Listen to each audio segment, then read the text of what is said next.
So they went out. And sorry, the enemy wasn't approaching, but they had news of the enemy approaching. And so the time of lunch came, and the soldiers wanted to eat. And he sent out this young man, his name was Muhammad, to go out and prepare the meal.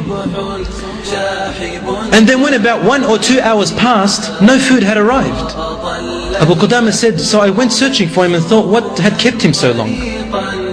And when I arrived, I found the pot was boiling in front of him and he was asleep beside it. I said, subhanallah, he must be very tired. Because most active amongst all the men, he would race after this one and race after that one, help this person, help that person. He was very active during the day. I became amazed how agile this young boy is, how enthusiastic this young man is. And so I felt sorry for him, and I thought maybe he needs some rest. So I did not interfere and I did not disturb him.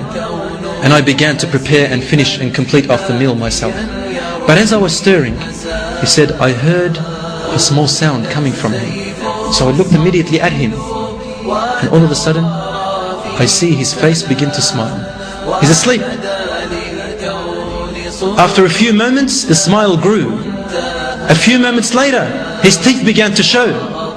And then even a few moments later, he began to laugh in laughter and giggle. As he was laughing, his laughter began to intensify until finally he awoke suddenly. And he saw me in front of him with open eyes, and his smile immediately faded away, as though he was shocked that I was there in front of him and he did not want me to be there, as though he had a secret. And then I said, and then he got up immediately and he said, Ya Ammi, I'm sorry, I didn't know that I had gone to sleep. Please, you don't have to prepare the food, please let me. Abu Qudama said, no, you sit down. Wallahi, I will not let you do anything until you tell me, why were you laughing? I said, I was laughing? He said, yes, you were laughing. Your laughter could reach a few meters away. Stammi Abu Qudama, since you saw me laughing and you won't let me go, I will tell you what I was dreaming about. But you have to keep it a secret between you and I. For if I tell you, maybe Allah will not accept my reward of coming here. Maybe it will be insincere. He said, please tell me. He said, I'm listening with open ears. I really want to know what he was seeing in his dream. And then the young boy said, I slept and then I noticed as if the last hour had come. The world ended. And the day of judgment came. Everybody was looking up into the sky. شَاخِصَةٌ أَبْصَارُهُمْ. And then all of a sudden, I hear a voice calling out, grab Muhammad and take him to paradise. Amongst everyone, a light came to me, a light, and took me away. And then there was a man next to me, a very handsome man. His light emanated from his face till it reached the far corners of what I could see. And he took me into Jannah. And I asked him, who are you? And he said, I am one of your servants which Allah has made for you in Jannah, in your palace. And he said, where are you taking me? This is when he began to smile. He said, I am taking you to your wealth and to your family and to your belongings and possessions in your palace in Jannah. And so his smile grew more.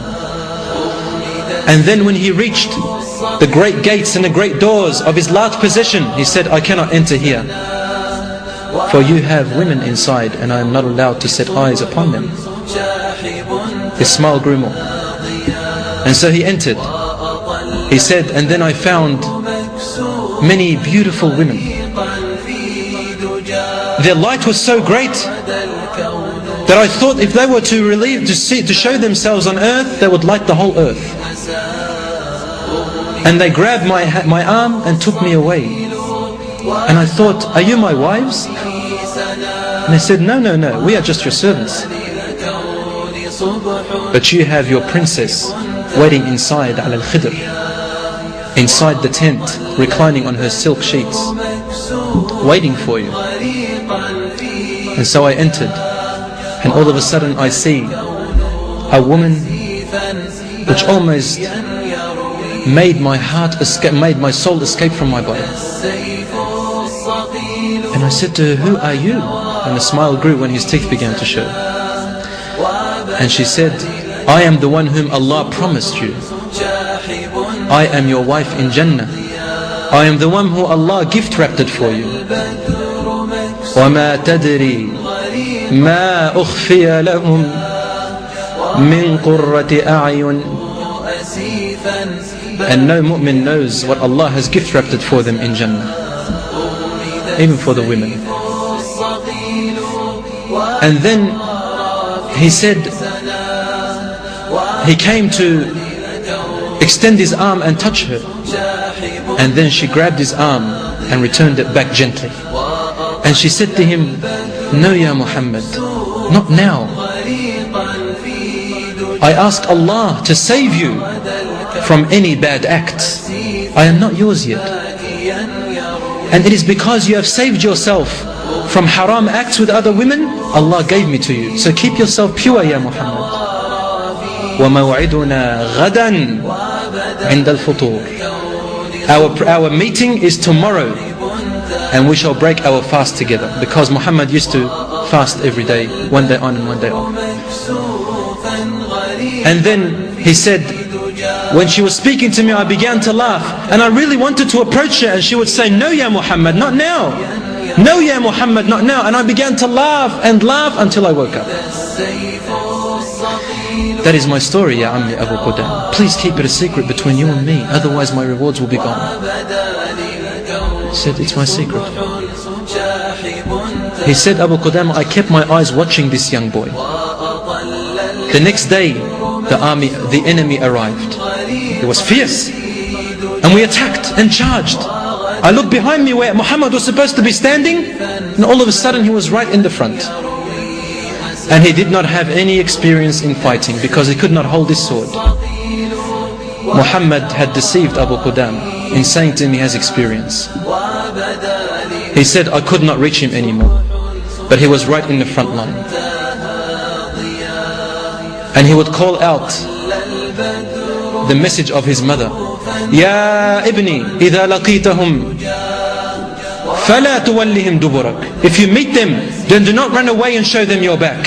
He would call out like that, Allahu Akbar. And he would fight whoever would fight him. He would fight whoever would hold the sword against him and against the Muslims.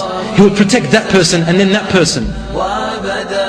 Until finally Abu Qudama said, dust grew so much in my eyes and I lost sight of him. I did not know where he was. Finally Allah gave us victory, because we were fighting for a noble cause. And at the end of the victory, we started looking for our martyrs. And then I just wanted to find Muhammad, the young boy. I did not care about anyone else. I kept searching and searching, when all of a sudden I see at a distance a young boy holding out his arm and saying, Ammi, Ammi, and I could barely hear him. So I ran to him as fast as I could, and I grabbed his beautiful head as though he was my son. And I looked at a face that was once youthful, at a face that was once beautiful, at a face that was so handsome, and a body that was so young and strong. The horses had trampled him. The wheels had crushed his bones. His face was indescribable.